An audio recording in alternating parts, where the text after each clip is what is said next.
Hello，大家好，我係 Teacher Rocky，今日同大家做下繪畫上面嘅畫面重疊 （Double Exposure）。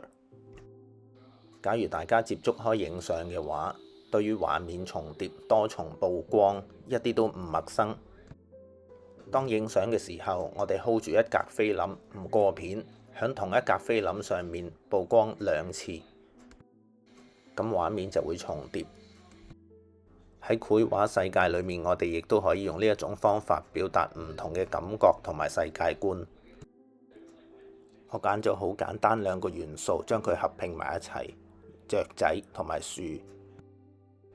雀仔嘅部分我做咗主要嘅外框線同埋翼嘅結構，注意線條係要豐厚嘅。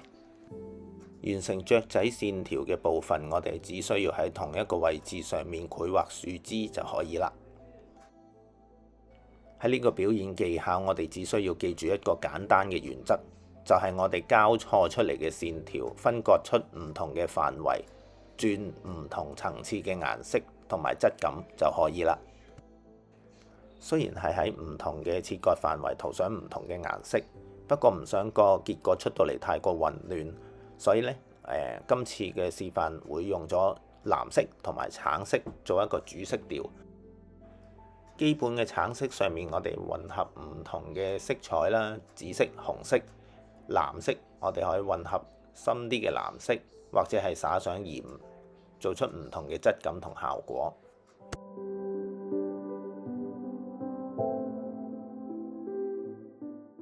大家嚟緊會見到我響水彩上面呢，會灑上鹽，做出唔同嘅質感同埋效果。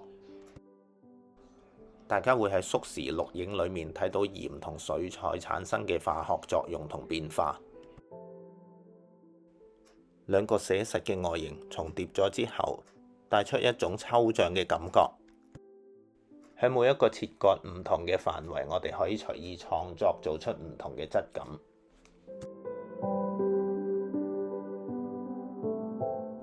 當繪畫一段時間之後，我鼓勵大家可以發掘一啲唔同嘅創作技巧同埋演繹嘅手法，帶出唔同嘅感覺同埋世界觀。